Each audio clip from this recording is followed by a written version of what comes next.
औज़ु बिल्लाहि मिनश्शैतानिर्रजीम बिस्मिल्लाहिर्रहमानिर्रहीम। अस्सलाम वालेकुम वरहमतुल्लाहि वबरकातुहू। डियर स्टूडेंट्स, कैसे हैं आप?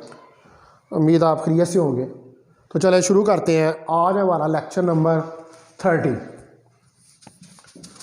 और शॉर्ट क्वेश्चंस हम कर रहे हैं चैप्टर नंबर 4 के।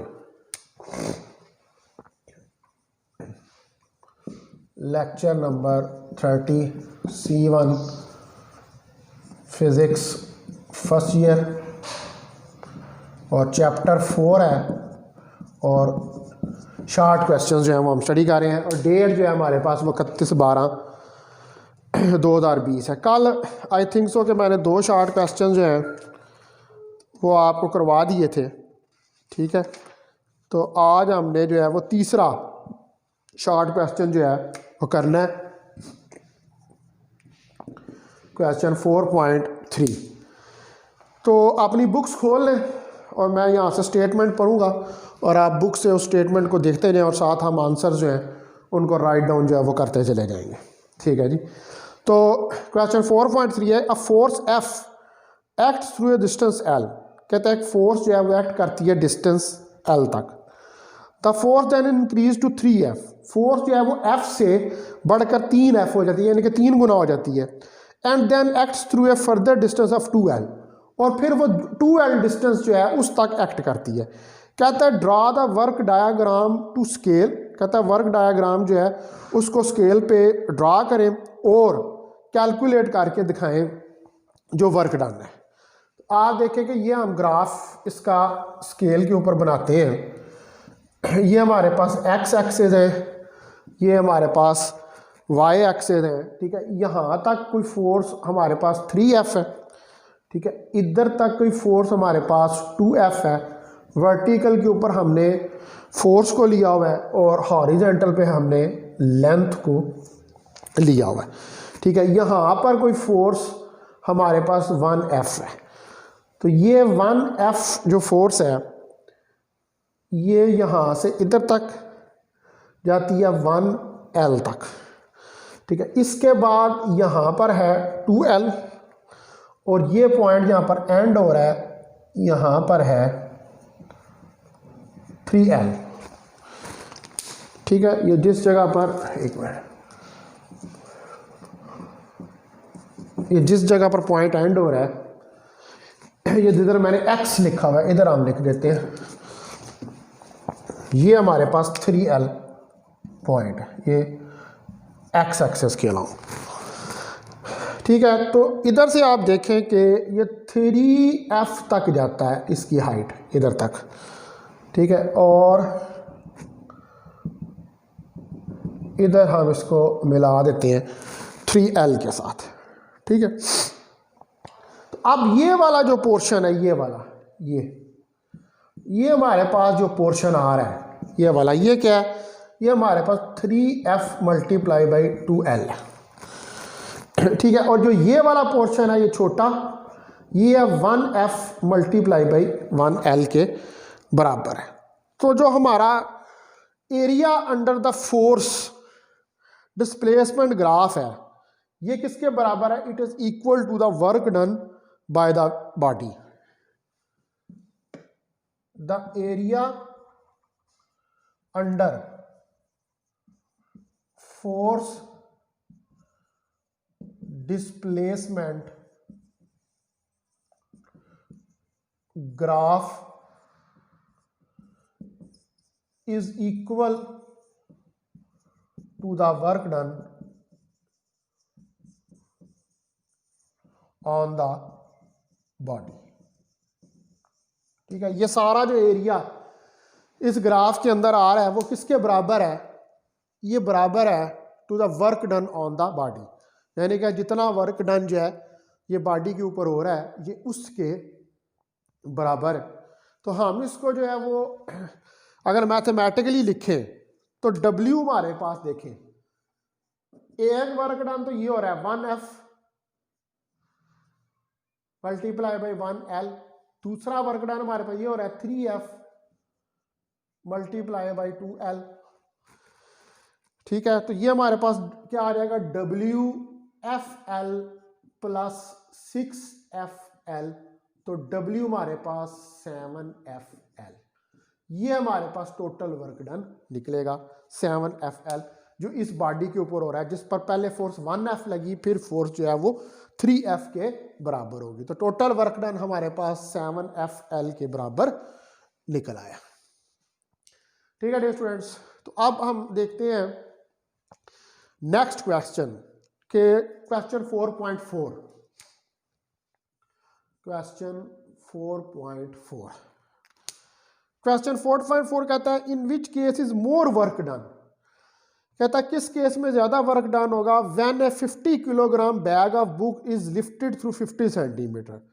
कि एक किताबों का जो बैग है जो 50 किलोग्राम जिसका मास है उसको उठाते हैं, लिफ्ट करते हैं कितनी हाइट तक, 50 सेंटीमीटर तक। और when a 50 gram crate is push through a 2 metre, या कहता है कि 50 ग्राम का जो क्रेट है उसको पुश करते हैं 2 मीटर तक across the floor with a force of 50 Newton, 50 Newton से। अब ये क्या देखें, इसमें दो केस उसने दिए हुए हैं। वो कह रहा है कि इन दोनों केसों का वर्क डन कैलकुलेट करके बताएं और बताएं कि किस केस के अंदर वर्क डन जो है वो ज्यादा है। तो पहला केस जो है वो आप देखें, केस नंबर 1।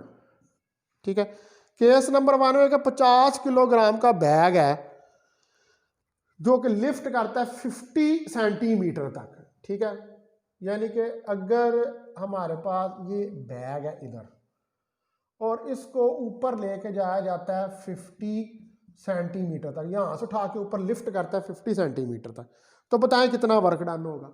अब ये इसका मास कितना है, M1 है 50 kilogram.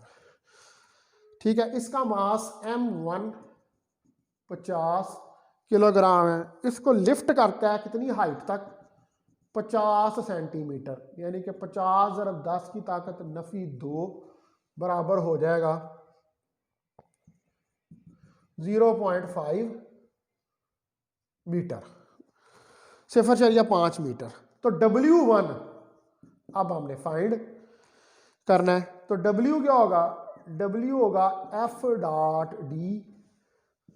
F.D cos of theta. अब जिस तरफ आप इसको खींच के ऊपर लेके जा रहे हैं उसी तरफ आप फोर्स लगा रहे हैं, तो थीटा यहां पर होगा 0 डिग्री, तो W हो जाएगा F.D cos 0 degree is equal to F.D multiply by 1, क्योंकि cos 0 डिग्री जो है वो 1 के बराबर होता है। ठीक है, तो अब यहां से हमारे पास W जो है वो F.D के बराबर आ जाएगा। D यहां पर हाइट H है और F.mg फोर्स है, तो ये हमारे पास क्या आ जाएगा, W1 जो है ये हमारे पास आ जाएगा mgh। अब इसके अंदर वैल्यूज रखें आप। M हमारे पास जो M1 है इसको M1 कह रहे हैं, M1 ये M1 है। ठीक है, M1 जो है हमारे पास वो कितना है, वो 50 है। ठीक है, और H हमारे पास कितना है, H हमारे पास 0.5 है और G हमारे पास 9.8 मीटर पर सेकंड स्क्वायर है। ये सारा आप कैलकुलेट करेंगे तो 245 जूल। इस केस के अंदर हमारे पास जो W1 निकला है वो कितना निकला आया, वो 245 जूल जो है वो निकल आया। ठीक है, अब आप देखें कि अब आपने डिस्कस करना है सेकंड केस। ठीक है जी, केस नंबर 2।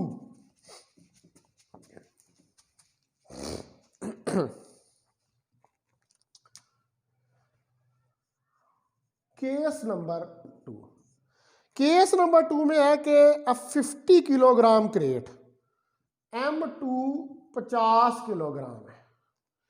ठीक है, और इसको पुश करता है डिस्टेंस 2 मीटर तक, यानी कि D 2 मीटर है, ये यानी कि क्रेट है U,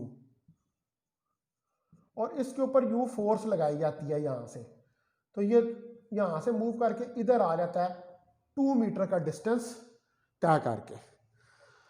ठीक है, और फोर्स इसके ऊपर यहां से इसने कितनी लगाई है, 50 न्यूटन फोर्स लगा रहा है 50 न्यूटन की।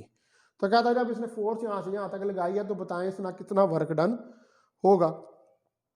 तो देखें हमारे पास W2 F डॉट डी, तो W2 F D cos of theta, जिस तरफ आप फोर्स लगा रहे हैं उसी डायरेक्शन में डिस्प्लेसमेंट कवर कर रहा है, तो थीटा 0 डिग्री होगा और cos 0 डिग्री आपको पता है 1 के बराबर होता है, तो W F D multiply by 1 is equal to F T, इसके बराबर आ जाएगा। अब इसके अंदर जो है वो आप वैल्यूज रखें W2, तो ये वैल्यूज आप रखेंगे तो हमारे पास ये क्या आ जाएंगी 50 ज़रब 2, तो ये आ जाएगा 100 जूल, ठीक है 100 जूल, 100 जूल जो है ये हमारे पास आंसर आ जाएगा। तो अब आप देखें कि W1 जो है, W1 था 245 जूल, W2 है 100 जूल, तो कौन सा ज्यादा हुआ W1, W1 is greater than W2, तो केस 1 के अंदर जो वर्क डन हो रहा है वो ज्यादा है as compare to the case second.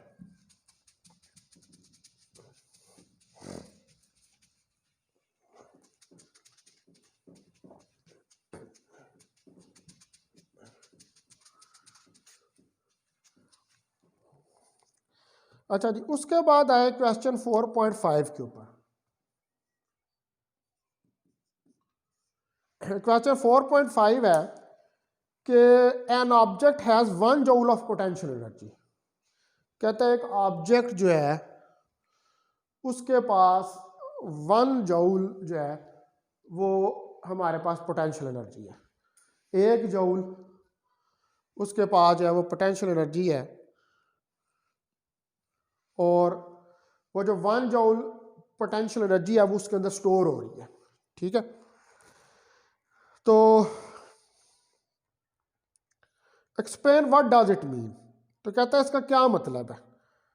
इसका मतलब ये है कि body has a capacity to do work of 1 joule, ठीक है। इसका मतलब ये है कि बॉडी के अंदर जो है वो ये कैपेसिटी है कि वो 1 जूल का वर्क डन कर सके, यानी कि अगर हम कहें कि किसी बॉडी के पास 1 जूल की पोटेंशियल एनर्जी है तो इसका मतलब है कि वो 1 जूल का वर्क डन कर सकता है, ठीक है। तो it means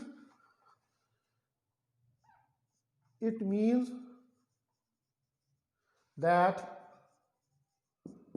body has the capacity to do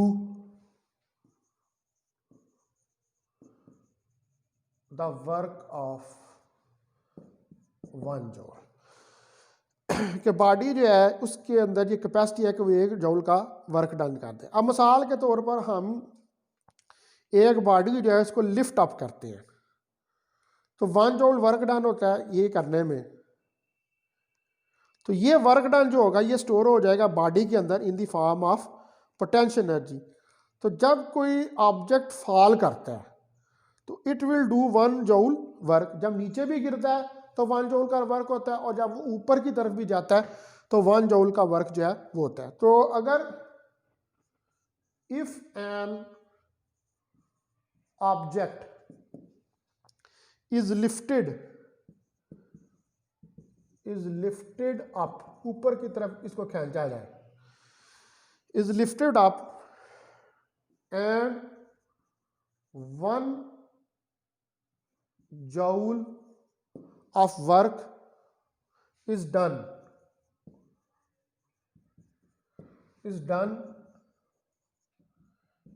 in doing that, तो ये करने में 1 जूल का वर्क डन जो है वो होता है। सो दिस वर्क डन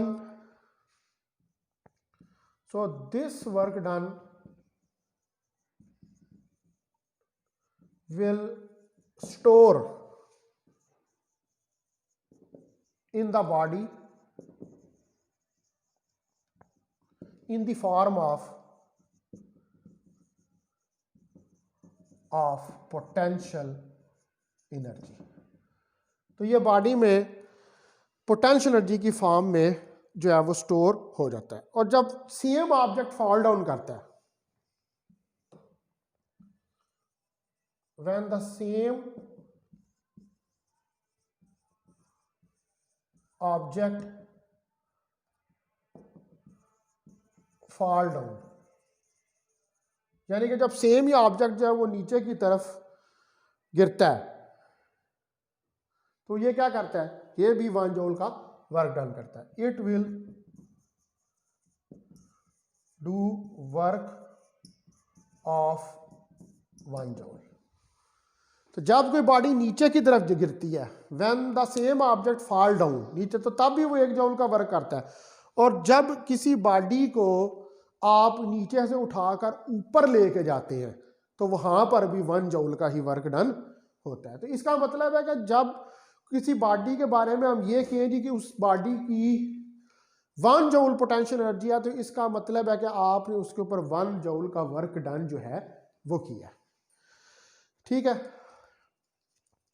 उसके बाद आ गए आप क्वेश्चन नंबर 4.6 के ऊपर।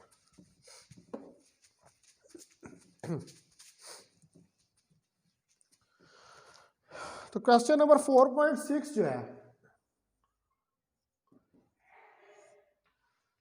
वो ये कहता है कि a ball of mass m is held at height h1 above A table. कहता है एक बॉल है जिसका मास m है, उसको हमने एक टेबल से अबव h1 हाइट के ऊपर रखा हुआ है। The table top is at height h2 above the floor. कहता है टेबल का जो टॉप है वो h2 हाइट पर है फ्लोर से, फर्श से। One student say that ball has potential energy mgh। एक स्टूडेंट कहता है कि बॉल की जो पोटेंशियल एनर्जी है वो mgh1 है, लेकिन दूसरा स्टूडेंट ये कहता है कि says that it potential energy is mgh1 plus h2। कहता है कि उसकी एनर्जी जो है वो mgh1 plus h, who is correct. कहते हैं इन दोनों में से कौन करेक्ट है। एक कह रहा है कि mgh1 है बॉल की एनर्जी, और दूसरा कह रहा है कि mg into h1 plus h2 है। दोनों ही करेक्ट है। उसकी वजह यह है कि वो एनर्जी की मेजरमेंट कर रहे हैं विद रिस्पेक्ट टू रेफरेंस। ठीक है, तो आंसर इसका ये होगा कि बोथ आर करेक्ट, दोनों ही करेक्ट है। अब रीजन इसकी जो है वो हम देखते हैं। देखें आपके अगर ये फ्लोर है हमारे पास, ठीक है, और ये टेबल टॉप है,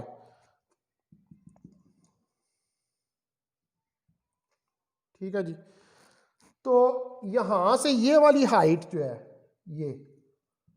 ये हमारे पास h2 जो है वो हाइट है, ठीक है, और इधर से यहां पर ये बॉल है और ये हाइट h1 है हमारे पास, यानी कि इधर से लेकर इधर तक जो हाइट है ये हमारे पास h1 है। ठीक है, तो टोटल हाइट जो है इधर से इधर तक हमारे पास वो कितनी हो जाएगी, h1 प्लस h2। ठीक है, तो पोटेंशियल एनर्जी जो है वो हम ले रहे हैं किस हिसाब से, with respect to reference point. Since potential energy is always taken according, हमेशा पोटेंशियल एनर्जी जो आती है is taken according to reference point. Reference point के हिसाब से ली जाती है पोटेंशियल एनर्जी। तो potential energy with respect to table top, ठीक है, potential energy with respect to table top, table का ये टॉप है ना टेबल का, तो इसके रिस्पेक्ट से यहां तक जो पोटेंशियल एनर्जी होगी वो होगी mgh1। ठीक है। और potential energy with respect to floor, ये फ्लोर है तो यहाँ से यहाँ तक H1 प्लस H2 हो जाएगी।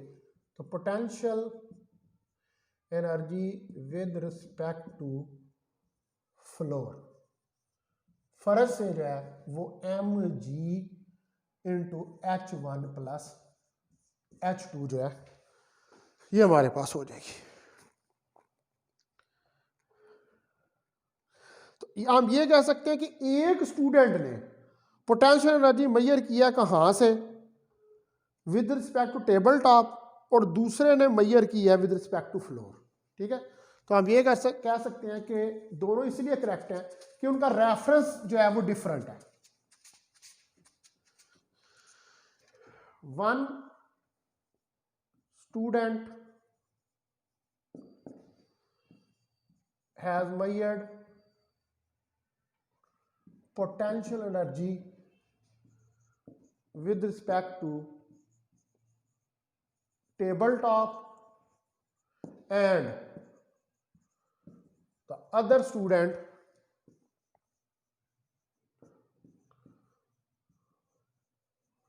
measured potential energy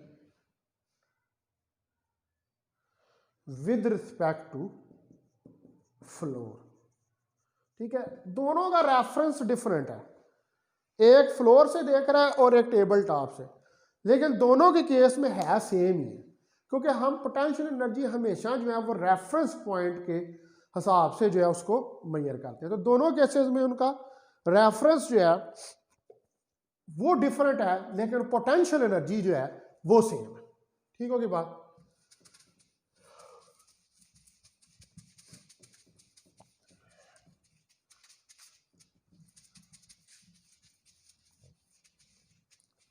अब आप आ जाए नेक्स्ट क्वेश्चन के ऊपर, क्वेश्चन 4.7। क्वेश्चन 4.7 है कि when rocket re enter the atmosphere it knows कौन become hot, why does where does this heat energy come from. कहता है जब रॉकेट जो है वो एटमॉस्फेयर के अंदर एंटर होता है तो उसका जो नोज होती है, जो अगला हिस्सा होता है चोंच वाला, वो क्यों हीट अप हो जाता है, इसकी क्या वजह है, ये बताएं। ये एनर्जी जो है ये कहाँ से आती है। तो देखें कि जब रॉकेट जो है वो एटमॉस्फेयर में एंटर होता है हाई वेलोसिटी के साथ, तो जो सम ऑफ काइनेटिक एनर्जी होती है वो यूज़ होती है वर्क करने के लिए against the friction with dust particles and air, क्योंकि वहाँ पर डस्ट पार्टिकल और एयर की फ्रिक्शन होती है। तो ये जो फ्रिक्शन है ये कन्वर्ट हो जाती है हीट के अंदर। तो इस वजह से हीट एनर्जी जो है वो हमें हासिल होती है, और जो आपका रॉकेट होता है उसकी नोज जो है वो हॉट हो जाती है। ठीक है। तो व्हेन द रॉकेट री एंटर्स द अर्थ एटमॉस्फेयर, तो जब री एंटर होता है एटमॉस्फेयर के अंदर विद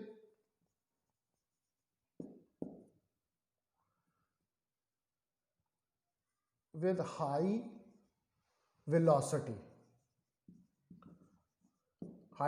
के साथ, तो सम of its kinetic energy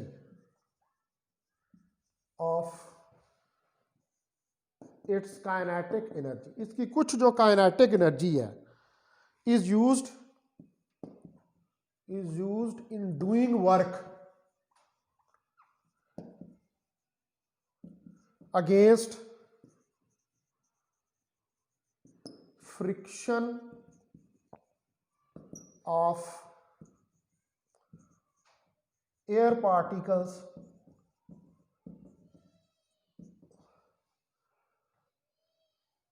and dust।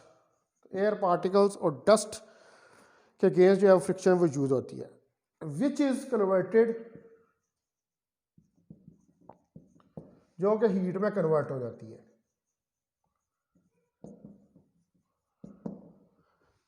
Which is converted into heat, जो कि हीट के अंदर जो है वो कन्वर्ट हो जाती है। तो नोज कोन जो है, ठीक है, इस हीट एनर्जी की वजह से, due to this heat energy, knows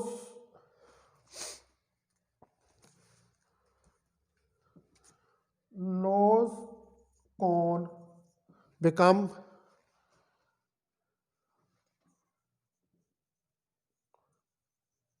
very hot.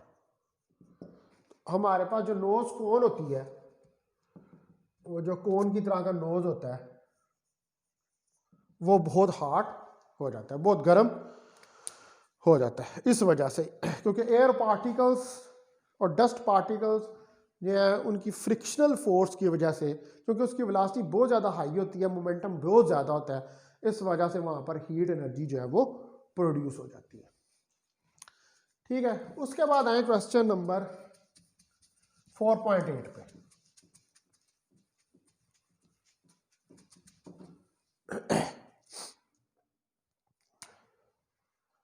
Question 4.8, which sort of energy is in the following. ये तीन दिए हुए हैं, उसको कहता है इसमें बताएंगे कौन कौन सी एनर्जी है। Compress spring, water in high dam, a moving car.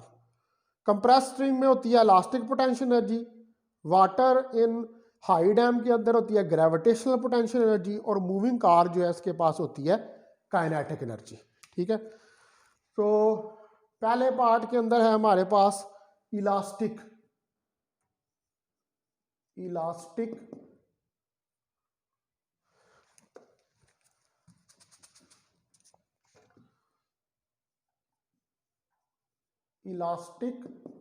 Potential energy.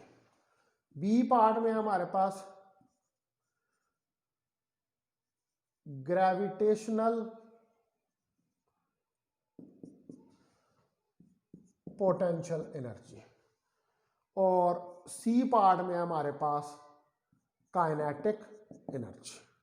Moving car की काइनेटिक एनर्जी, वाटर जो डैम में होगा उसकी ग्रेविटेशनल पोटेंशियल एनर्जी, और स्प्रिंग की कंप्रेस्ड स्प्रिंग की इलास्टिक पोटेंशियल एनर्जी।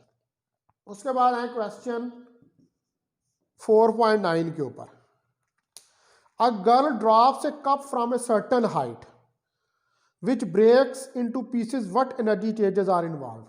कहती है गर्ल है, ये देखें, ये कोई हाइट है, ये लड़की है यहाँ पर, ये यहाँ से कप को नीचे गिराती है और ये आके फ्लोर के साथ टकराता है। ठीक है, ये कप है, ये कप नीचे आया, इधर आके फ्लोर के साथ टकरा गया। तो अब कहता है कि इसके अंदर कौन सी एनर्जी चेंजेस जो है वो आएंगी। तो कप जो है उसके सर्टन हाइट के ऊपर, उसके ऊपर पहली एनर्जी कौन सी है, उसके पास ग्रेविटेशनल पोटेंशियल एनर्जी है।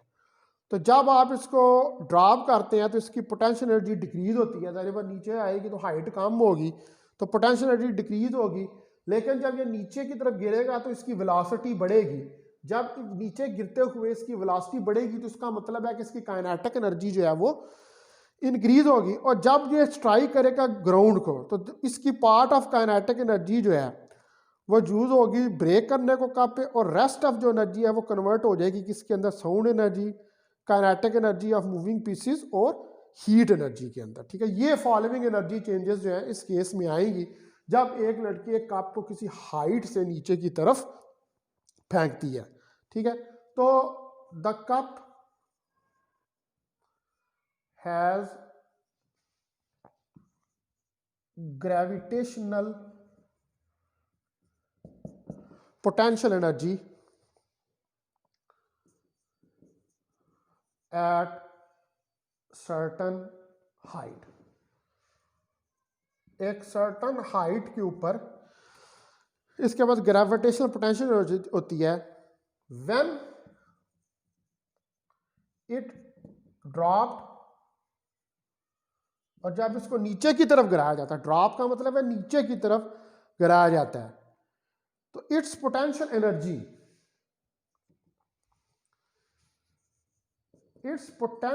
एनर्जी, इसकी जो पोटेंशियल एनर्जी है वो डिक्रीज होती है, decreases, and kinetic energy increases, और काइनेटिक एनर्जी जो है वो इंक्रीज होती है।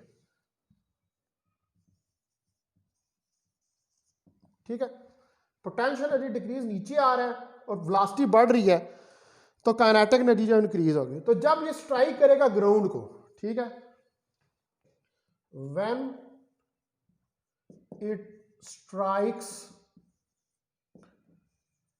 द ग्राउंड, तो जब ये हिट करेगा, ये ग्राउंड है, इसको आके जब ये हिट करेगा ग्राउंड को, तो the energy is used to break the cup. ठीक है, जब ये नीचे आके लगेगा तो कप ब्रेक होगा। वो कप ब्रेक करने के लिए भी एनर्जी जो है वो इस्तेमाल होगी, और रेस्ट ऑफ एनर्जी जो है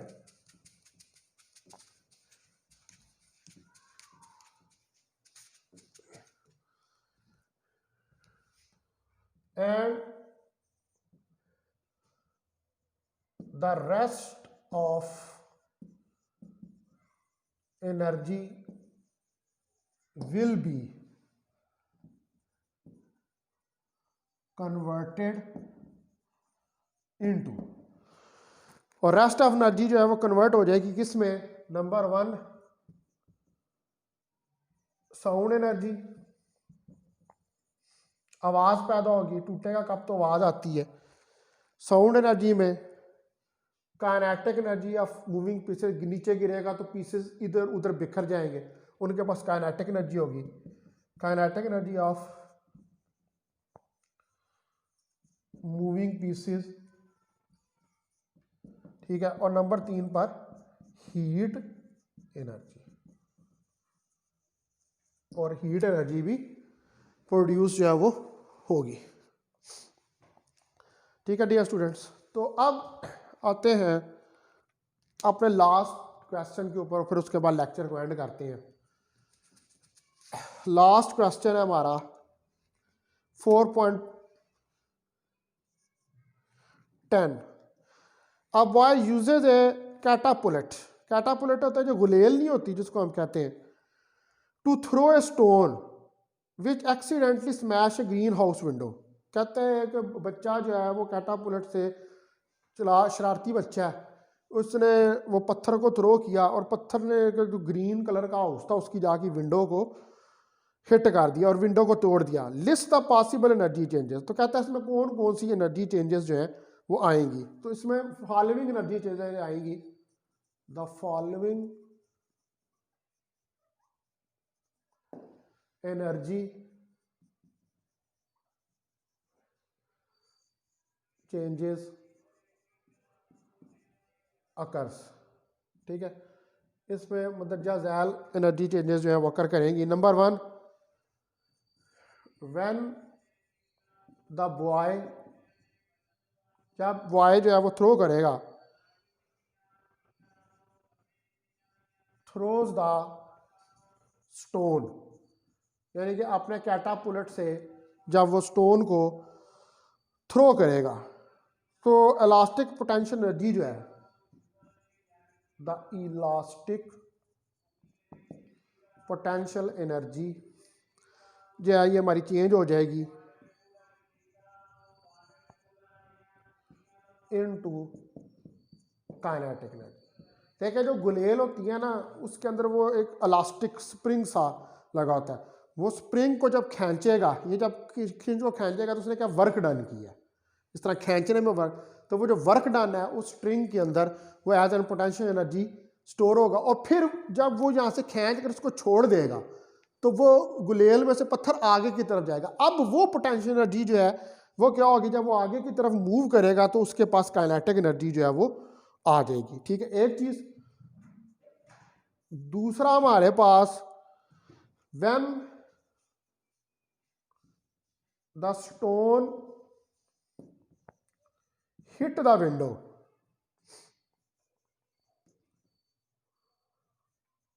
तो जब स्टोन जो है वो विंडो को हिट करेगा, तो a part of kinetic energy, उसका कुछ हिस्सा जो काइनेटिक एनर्जी का है, use to break the window, तो उसका कुछ हिस्सा जो है वो क्या करेगा, वो विंडो को ब्रेक करने में इस्तेमाल होगा उस काइनेटिक एनर्जी का। ठीक है, जब उसने मूव करना शुरू कर दिया इनटू पीसेस, जाहिर बात है वो पीसेस के अंदर जो है वो टूट जाएगी आपकी विंडो। और तीसरे नंबर पर रेस्ट ऑफ एनर्जी, जो बकिया बच जाएगी, rest of energy converted into heat and sound, और बकिया जो एनर्जी बचेगी वो हीट और साउंड में कन्वर्ट हो जाएगी। ठीक है जी, तो ये पॉसिबल एनर्जी चेंजेस जो हैं ये हमारे पास आएगी जब एक बच्चा अपनी गुलेल से एक पत्थर को थ्रो करता है। पहले नंबर पर जब वो गुलेल को खींचता है तो इलास्टिक पोटेंशियल एनर्जी, उसने वर्क डन किया तो वो गुलेल खींचने में उसकी इलास्टिक पोटेंशियल एनर्जी की फॉर्म में स्टोर होगी। फिर वो जब उसको थ्रो कर देता है, गुलेल को छोड़ देता है, तो वो elastic potential energy kinetic energy में कन्वर्ट हो जाती है। पत्थर काइनेटिक एनर्जी को लेकर जाकर ग्रीन हाउस की विंडो से टकराता है। अब वो काइनेटिक एनर्जी क्या करती है, एक काम तो वो ये करती है कि विंडो को ब्रेक कर देती है मुख्तलिफ पीसेस के अंदर, और बकिया काइनेटिक एनर्जी जो होती है वो हीट और साउंड के अंदर कन्वर्ट हो जाती है। ठीक है डियर स्टूडेंट्स, तो अब ये आपके क्वेश्चन जो हैं वो कंप्लीट हो गए हैं। तो कल हम फिर इंशाल्लाह न्यूमेरिकल प्रॉब्लम्स शुरू करेंगे, और 10 न्यूमेरिकल प्रॉब्लम्स हैं तो वो कल ही हम इंशाल्लाह 10 के 10 जो है वो कर लेंगे, और उसके बाद फिर एग्जांपल्स वगैरह जो है उनको शुरू करेंगे। ठीक है, बहुत शुक्रिया आपका।